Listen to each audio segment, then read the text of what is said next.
아름다운 밤입니다. 여러분, 우리가 이렇게 아름다운 밤에 하나님 앞에 나와 예배 드릴 수 있다는 것이 얼마나 큰 은혜인 줄 아십니까? 한 번쯤은 다시 한번 생각해 보시기 바랍니다. 구약 시대 때는요, 누구나 하나님 앞에 나아갈 수 없었습니다. 하나님께서 임재하시는 지성소에는 오직 대제사장만이 들어갈 수가 있었고요. 그것도 1년에 단 한 번, 속죄일에만 가능했던 것이죠. 그리고 대제사장이 지성소에 들어가기 위해서는 반드시 하나님이 정하신 그 방법만을 따라야 했던 것입니다. 그래서 우리가 오늘 이 말씀을 통하여서 배울 중요한 교훈이 있다라는 것이죠. 그것은 바로 하나님께 나아가는 것은 아무렇게나 할 수 있는 일이 아니다라는 것입니다. 오늘 본문을 보면 대제사장은 평소에 입던 화려한 그런 예복이 아니라 단순한 그 세마포 옷을 입고 지성소로 들어가야만 했습니다. 왜 하나님은 이토록 철저한 규칙을 정하셨을까요? 이것은 단순히 제사장이 어떤 복장 규정을 정한 것이 아닙니다. 하나님께 나아가기 위해서 갖추어야 할 그런 어떤 영적인 원리를 우리에게 가르쳐 주시기 위해서 그 규칙들을 정하고 우리에게 가르쳐 주시고 말씀하셨다라는 것이죠. 그래서 오늘 이 말씀을 통하여서 우리가 하나님께 나아갈 때 어떠한 준비가 필요하며 어떻게 우리의 삶이 변화되어야 되는지 함께 나누고자 합니다. 첫 번째로는요, 하나님께 나아가기 위해서는 우리는 정결해야 됩니다.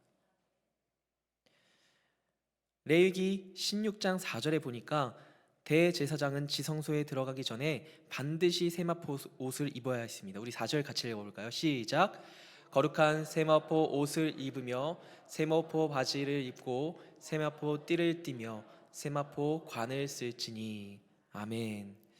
여러분, 대제사장이 평소 입던 옷이 어떤 옷인지 아십니까?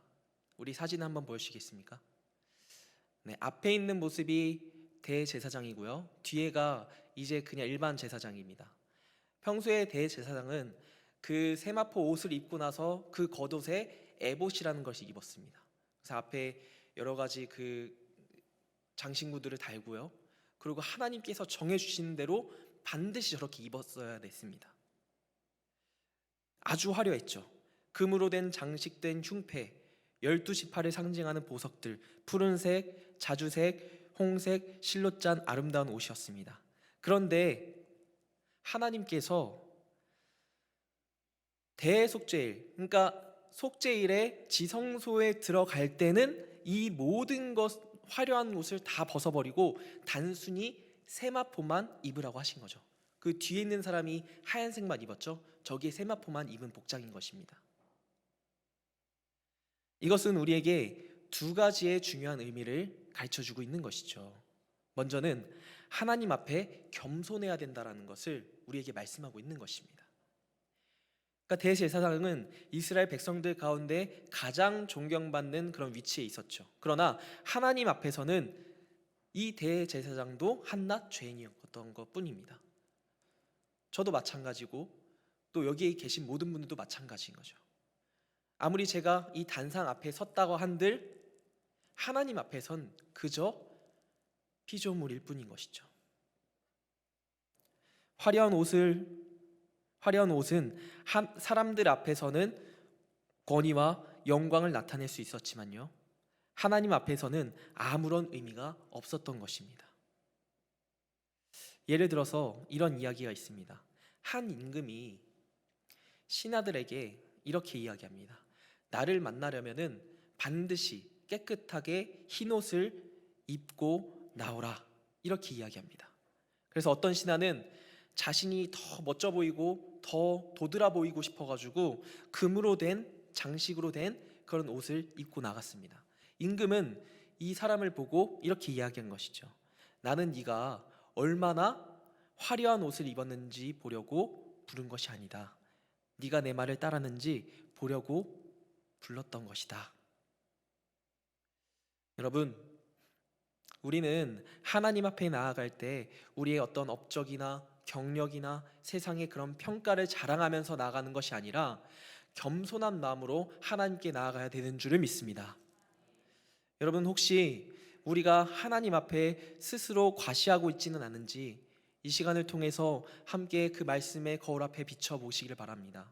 신앙생활을 내가 어머니 뱃속부터 시작했었거나 아니면 오래전부터 그 신앙생활을 오래 했기 때문에 어떤 직분을 가졌다는 이유로 신앙생활을 오래 했다는 이유로 남들보다 더 많은 헌신을 했다는 이유로 우리가 교만해지지는 않았는지 오늘 말씀을 통하여서 우리가 꼭 돌아봐야 된다는 것이죠.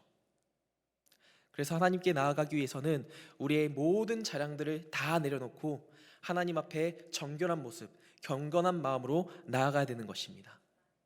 다음으로는 하나님 앞에서 정결해야 되는 것이죠. 세마포 옷을 순결하고 깨끗한 흰 옷을 의미하는 것입니다. 하나님께 나아가는 자는 반드시 정결해야 된다는 것이죠. 시편 24편 3절과 4절의 말씀을 보실까요? 같이 읽겠습니다. 시작.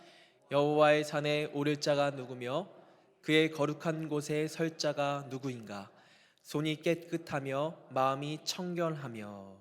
아멘. 만약 여러분이 흰옷을 입고 있다라고 상상을 해보십시오. 전신에 다 흰옷, 흰 신발 그렇게 입고 있다고 생각해 보십시오. 그런데 갑자기 어떤 길을 가다가 흙탕물 웅덩이를 지나가야 됩니다. 여러분도 어떻게 하시겠습니까? 저 같으면은 이렇게 긴 바지를 입고 있다라면은 이렇게 들어가지고 살살살살 건널 것 같아요. 조심스럽게 걸어야 되겠죠. 왜냐하면 옷이 더러워질까봐. 우리 영혼도 마찬가지입니다. 하나님 앞에 나아가기 위해서는요, 우리의 마음과 삶이 정결해야 된다는 것이죠. 혹시 우리 마음과 삶에 하나님이 원하지 않는 그런 죄가 있지 않습니까? 우리의 생각, 우리의 말, 우리의 행동이 정결하고 있습니까? 하나님 앞에 나아가기 위해 우리는 늘 회개하고 우리의 모든 죄를 깨끗하게 씻어야 합니다. 두 번째로는요, 하나님께 나아가기 위해서는 속죄가 필요한 것입니다. 레위기 16장에는 두 마리 염소가 등장을 합니다. 한 마리는 여호와께 속죄물로 드렸습니다. 다른 한 마리는 아세셀 염소로 광야로 보내진 것입니다. 그림을 보여주시겠습니까? 네, 이렇게 염소 두 마리가 있죠. 한 마리는 이제 하나님께 속죄제로 드려지고 한 마리는 광야로 보내졌습니다. 제비를 뽑아서 그렇게 했습니다. 그러니까 속죄 염소는 이스라엘 백성의 죄를 대신하여 죽습니다. 이것은 예수님의 십자가를 상징하는 것입니다. 히브리서 9장 12절의 말씀을 볼까요? 같이 읽겠습니다. 시작. 염소와 송아지의 피로 하지 아니하고 오직 자기 피로 영원한 속죄를 이루사 단번에 성소에 들어가셨느니라. 아멘. 여러분, 법정에서 죄인이 사형 선고를 받았습니다. 그런데 한 사람이 나서서 제가 대신 그 벌을 받겠습니다 라고 선언을 한 거죠. 그 사람은 바로 판사의 아들이었던 것입니다. 이처럼 예수님께서는요, 우리의 죄를 대신 지셨기 때문에 우리가 하나님께 나아갈 수 있게 되었다라는 것입니다. 우리는 예수님의 십자가를 통해 하나님께 나아갈 수 있는 그 은혜를 받은 것이죠. 그렇다면 우리는 그 은혜를 헛되이지 않고 온전히 주님을 위해 살아가야 되지 않겠습니까?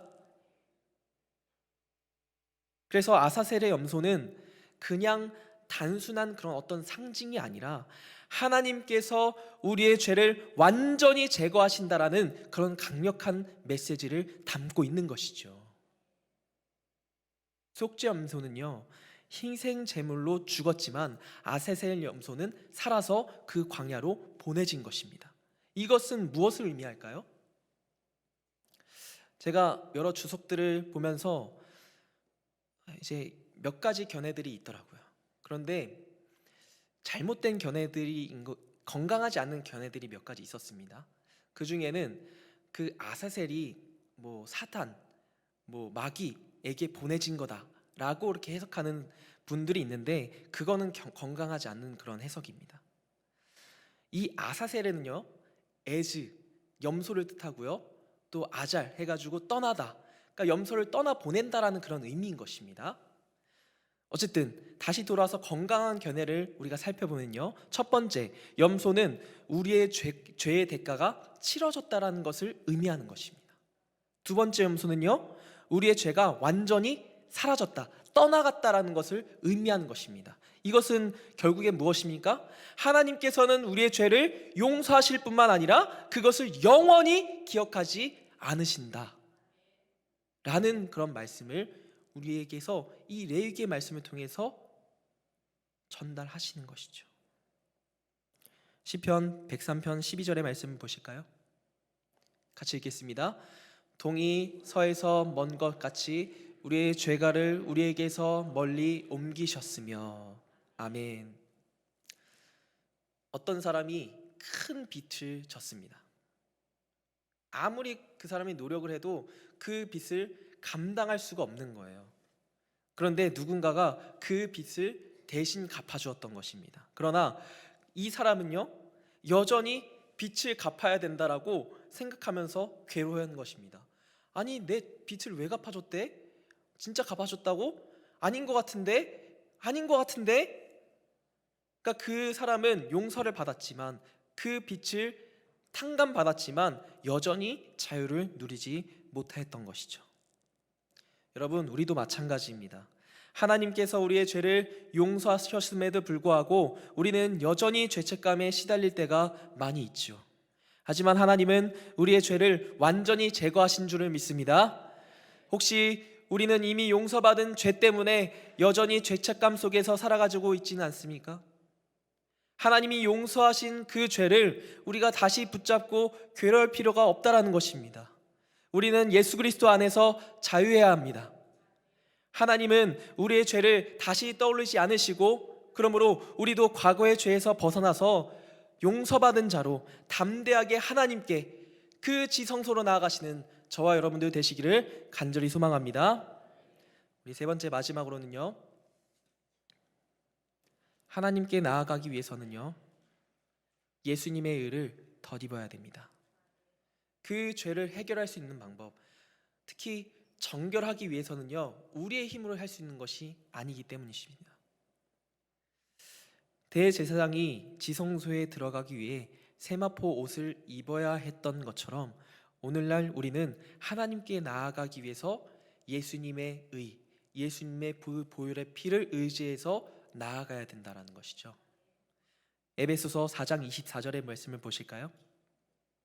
같이 읽겠습니다. 시작. 하나님을 따라 의와 진리의 거룩함으로 지으심을 받은 새 사람을 입으라.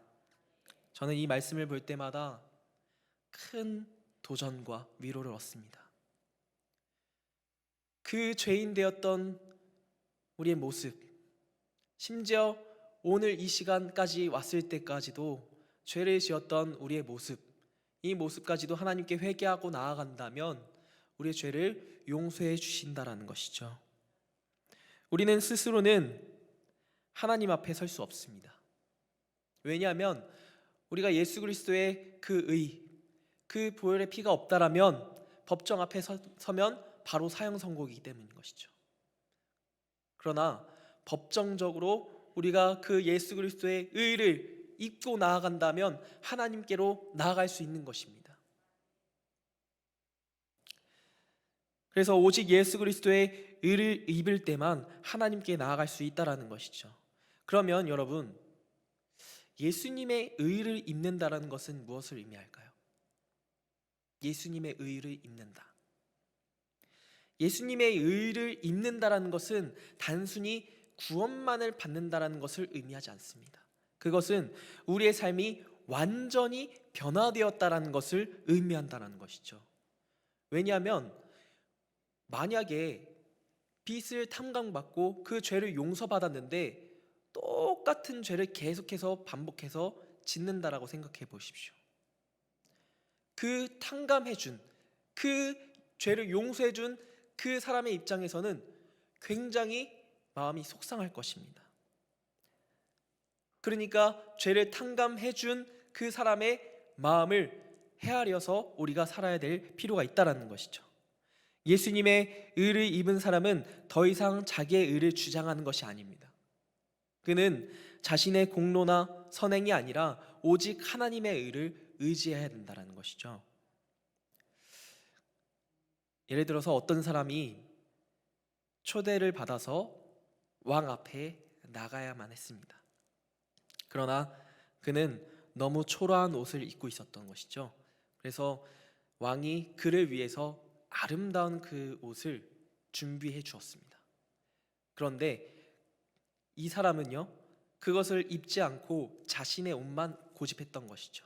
결국에는 이 사람은 왕 앞에 나가지 못했던 것입니다. 여러분, 우리도 마찬가지입니다. 우리의 의를 붙잡고 나아가는 것이 아니라 하나님께서 예배 두신, 하나님께서 우리에게 허락하신 예수님의 의를 붙잡고 나아가시는 저와 여러분들 되시기를 간절히 소망합니다. 혹시 우리는 여전히 우리의 행위로 하나님께 인정받으려고 하고 있지는 않습니까? 예수님을 믿는다라고 하면서 우리의 공로를 의지하면서 신앙생활을 하고 있지는 않습니까? 우리는요, 예수님의 의를 입고 오직 그분의 은혜로 살아가야 되는 줄을 믿습니다. 그렇다면 예수님의 의를 입는 사람의 삶은 어떻게 달라져야 합니까? 예수님의 의를 입는 사람은요, 반드시 변화되는 삶을 살아가게 된다는 것이죠. 우리 골로새서 3장 12절의 말씀을 보실까요? 같이 읽겠습니다. 시작. 그러므로 너희는 하나님이 택하사 거룩하고 사랑받는 자처럼 긍휼과 자비와 겸손과 온유와 오래 참음과 아멘. 긍휼과 자비와 겸손과 온유와 오래 참음을 옷 입고 말씀하시죠. 예수님의 의를 입은 사람들은요, 그의 삶이 겸손해지고 사랑이 넘쳐나고 거룩한 삶을 점점 더 살게 된다라는 그런 말씀인 것입니다. 그래서 우리는 신앙생활을 하면서 예수님의 의를 입었다라고 말하지만 여전히 세상 삶을 살고 있지는 않은지 우리의 삶을 말씀을 통하여서 돌이켜 봐야 된다라는 것이죠. 예수님의 의를 입은 사람들이라면요, 삶의 변화가 반드시 나타나야 됩니다. 우리는 예수님이 주신 거룩한 옷을 입고 날마다 하나님이 기뻐하시는 삶을 살아야 되는 의무가 있기 때문인 것이죠. 사랑하는 주님의 성도 여러분, 오늘 우리는 하나님께 나아가기 위해 준비해야 할 3가지를 보았습니다. 하나님 앞에 나아가기 위해 우리는 겸손하고 깨끗해야 합니다. 그리고 우리의 죄를 예수님의 보혈로 씻음받아야 됩니다. 그리고 우리는 우리의 의가 아니라 예수님의 의를 덧입고 살아가야 된다는 것이죠.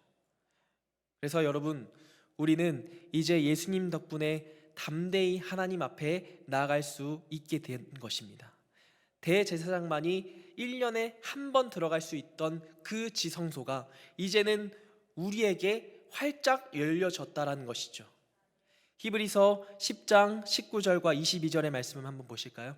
같이 읽겠습니다. 시작.